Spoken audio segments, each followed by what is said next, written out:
Welcome back to the Proper Property Podcast. You might have heard of the two Ronnies, but have you heard of the two Ryans? Today we've got two electricians from Sheffield who are going to talk to us. So welcome, Ryans. Cheers, Johnny. Cheers, Johnny. It's all right. So just got a few questions for you today. So first question, most important one, I think. How many TikToks does it take to qualify as an electrician? Are you qualified yet? Well, it depends who gets most views, isn't it? Well, I think you've mastered TikTok. I've mastered something. I don't know about TikTok. I don't know. 200,000 maybe? Yeah. It's got to be on it. It's got to be up there. Yeah, I prefer Instagram, to be honest. More meta. I think you're better on TikTok, aren't you? I don't know. TikTok's there, and my Insta's just pushing up a bit. Creep up on that. Close to you, ain't it? Yeah. If I must say so myself. Yeah, you're catching me. Right. See. So second question then. Is it true that electricians get paid more than plumbers, and do you think that's fair? 100%, I think it's fair, yeah. Electricians should definitely get paid more than a plumber. They're more skilled, aren't they? I do agree with that. Plumber, I don't know, what's it, two-week course, plumbing? Something like that. Yeah, electrics. Yeah, you can still be electrician, you can get qualified and still be rubbish at electrics. But plumbers, I'd say. Yeah, definitely. There's more compliance involved with electrical work than plumbing anyway. Well, you do get your gas engineers as well, don't you? Gas, yeah, fair enough, but I still... 2-week course? 3 week. Oh, yeah, it's 5 week. You're there. So it's easy. 4 years for a spark, innit? And What I've heard anyway. anybody could do it. Yeah, I believe so. Right. You've got joiners doing it, haven't you? Yeah. As a side hustle. Yeah, and if not, you're collecting stuff at weekend, scrapping that. Yeah. It's a note to it. Yeah.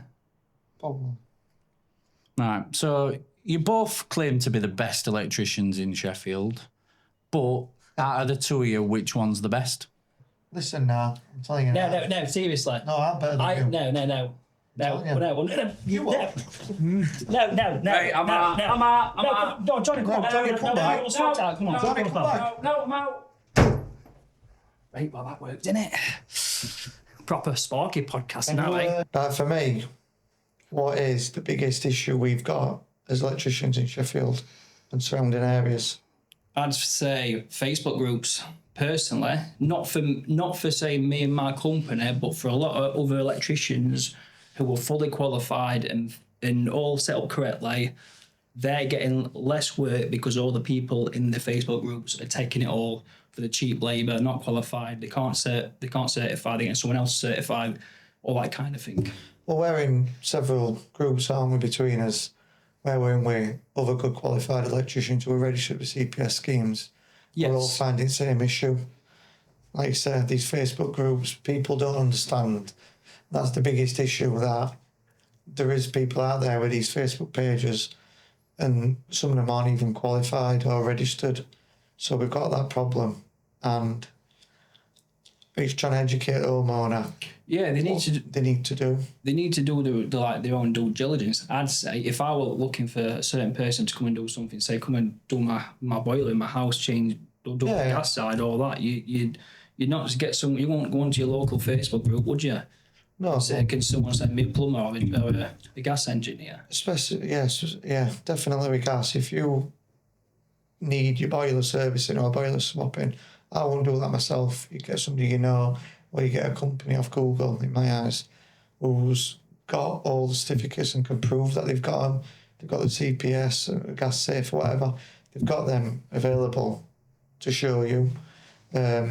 Likewise, if you're going to get your car tested for an MOT, you won't ask on Facebook for somebody just to go around to their house and do it, would you? You go to a registered garage. Yeah, you go to a proper place, you need a proper certificate, don't you? So why is electrical work any different? Well, an EICR, anyone thinks they can do an EICR, can't they? Well, they can. Yes, by law. They can do you an EICR, give you a piece of paper, but what about if it's problems? What about remedial works? What about them? Some customers don't see that, they just see that people are offering an EICR at £60, whereas we're around £200 plus VAT. I get that, but what about these installs? What are not correct? What's happening with them? Are they having a quick fuse board change and just a new EICR? Oh yeah, because then people are also not registered with a CPS scheme. They're just doing the ICR customer things. That's all right. As we know, if we change a fuse board, you've got to issue an EIC. You'll see though, the same people who are doing them works are the people who are saying that you can only charge £250 a day. Yeah, you can only charge £200 a day. Yeah. And pulling everything else down. The thing is, they're probably quite good at their job. They just need to put a bit of money in and get fully done. Get the ticket. Well, law's going to change anyway in October because you're going to have all these people who are going to be unable to do an EICR because they haven't got inspection and testing 2391. Yeah, so if you've not got it yet, guys, you know what to do. Ring me or Ryan. Ring me though. Yeah. When you don't answer, you can try me. I might be too busy sorting his job out though. Yeah. So how long have you been an electrical contractor for? So I've been an electrician since I started when I was 17. So when I was 16, I started working for my friend. It was my friend now who does driveways, tarmacking, all that kind of thing. I realised it was too hard work for me. So I decided to get an apprenticeship. So 21 years I've been doing electrical work. And electrics is still too much hard work for you. Oh yeah. I just like EICRs these days. So how long have you had your business now for? Legitimately, probably. Legitimately. Well, not legitimately. Obviously, when you work for other companies, you do work on weekends, don't you? Which But I mean, everyone does. What I'm trying to get to is the question I'm asking. You've been going now for 5, 6, 7 years as a proper company, trading company. I reckon about 8 years properly. Is there enough made in that company in this day and age alone? Do you need to look at something else? In electrical work, is there enough money? Yes. If you weren't, for you just to be by yourself as an electrical contractor, your own company, just you carrying out works, kind of as a one-man band, can you survive off charging the correct money, whether that be £400-500 a day for the correct works? I find customers, your customers find you and appreciate the work, what you do to the standard, what you do it to. I'm not one for, like I got a phone call this morning, somebody asking me how much is an EICR at Mosbury, Sheffield. It was 3-bedroom detached. Said it'd be about £190, £200 plus that. All right, somebody says they can do it for £80 cash. I don't want to compete with that person at £80 because they've gone there. All law's going to change and law has to change because everyone knows that piece of paper is not worth anything. Yeah, but we've got to educate them homeowners and people, especially who are buying properties. I have a lot of people coming to me though who are buying properties, whichever way they're being recommended, whether it be by someone who they know or by the estate agent or something like that. They want the best for the property. They want to live there for 25, 30 years. Well, in the day, if you're spending, just what's the average house price in UK? 350 something these days. Say in Sheffield, the average house price is 240, I'd say. Yeah. 250. Yeah. If you're spending £250,000, which is a lot of money, and you're a couple, say, and you're going to have kids or whatever, or you've got kids, and you're spending that amount of money, now for sake of £250 on average, why would you not? Why would anyone not have an EICR done? Because that'll then tell you exactly what you've got. Exactly what you like. We've done a few rewires together recently, and they've come from people buying properties and needing a full rewire because they've got 3036. They've got really old fuse boards.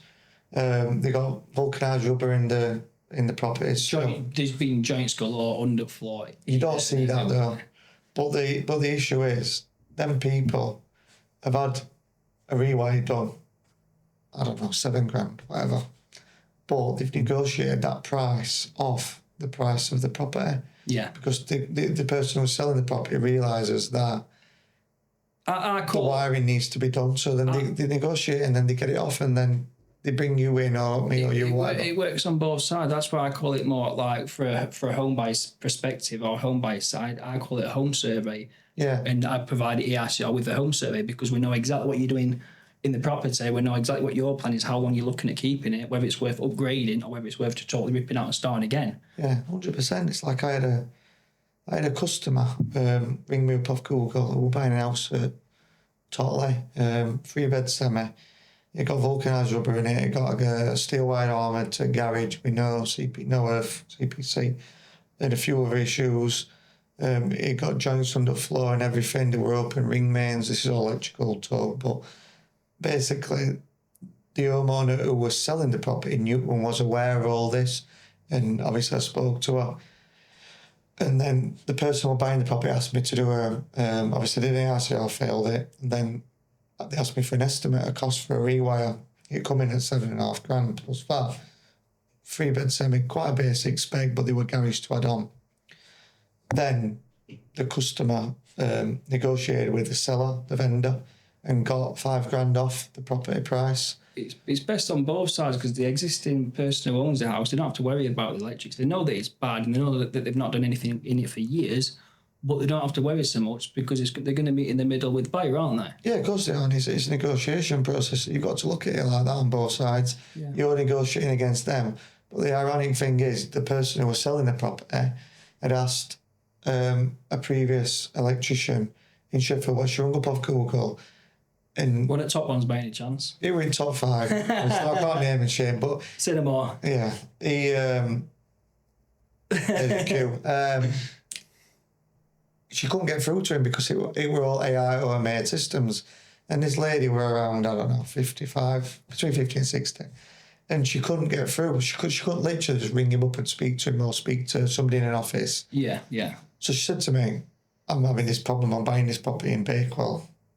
Well, this electrician who I've asked to do work rung him up off Google. I can't speak to him, so I don't want to deal with AI. I says, yeah. Well, I can do AI, so if you want, it's no problem. It's X amount of money. I'll do it in next week, whatever. I'll go in away. So I said, I'll do it back in next week. She said, I love the sound.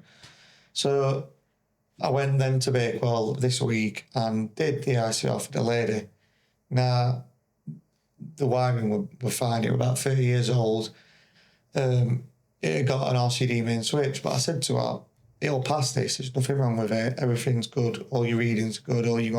You've got continuity on your ring main. You've got your gas and water all bonded. You've got an earth lighting circuit. All these things were great. I says, I would recommend you getting a fuse board upgrade at some point if you're going to live in this house for however long, because it was 16th edition board. Just be honest, I explained that. There's going to be times where if anything trips, it's going to take your whole you don't want power that. out. You don't want that. Yeah. Especially for an older lady like that, For the sake of what you're going to spend on a board, I'd just do it, but your wiring's fine and it's going to pass your EICR. So she's happy. She knows she's buying the house. I think you give them peace of mind, don't you, to start with? Oh, definitely. I think house is something definitely like 425, 450, something like that. But she's happy. She knows that wiring will be sound for the next 20 to 30 years. That's it. And all she's going to do is she's going to have a board change. If she gets an electric car or anything, it's all going to be suitable for her. Best part, I think, about $1,000. That's it. That's all she's got to spend. Yeah, she might want a few new sockets, a few new spotlights, but she knows she's there, isn't she? They appreciate you spending that time doing them tests and having a proper detailed look. They don't want that £80 ERCR on a piece of paper in and out in 30 seconds, do they? No, you know. People do van tests. One of my friends works for an housing association in Sheffield, and there's a national company who are doing the ICRs and charge. I'm not going to obviously say who it is, but go on, tell us. I can't. Come on, I'll get a tap on wrist. But they're charging this big housing association £130 for an EICR. But then how much is the electrician getting who's going out and doing it? So he's going to be getting £50-60. So that means that they've got to, as a sub-air, they've got to be doing at least 6 a day to get £300. The worst bit is he's going to be getting it big into all his mates, saying, I'm doing 10 ERCRs a day. Of course he is. So I'm on £600 a day. And he'll be doing that one morning. Yeah. Letterbox. Yeah. That's all right. TNCS. That's it. You know the dance. That's what they do. It's mad. But this law needs to change. Something needs to be implemented where for an ICR, how much money did NAPIT and NRC spend on advertising? None. Oh, yeah. How much money did... It's all in here, isn't it? Imagine. Always. how much We haven't got money, my NRC boxing on today. how much money does, how many countries in the country what spend, was it £800, £900 on average each person on name and IC, and they can't educate a homeowner why these are important. Yeah, exactly. I think that's the difference in it. That's the place people don't know. People aren't aware of the rules of why you do it and the dangers. To be honest with you, People don't understand the difference between a Facebook electrician, an electrician, a registered electrician, and an approved electrician. Now, I'm an approved electrician like you. We both got 239 inspection testing, which means we're competent to test them. Electrical is that testing. what they call it? Yeah, I think so. I'm just alright with them probe things. Oi, time is money. Come on, out. Come on. That we saw it. Come on, out.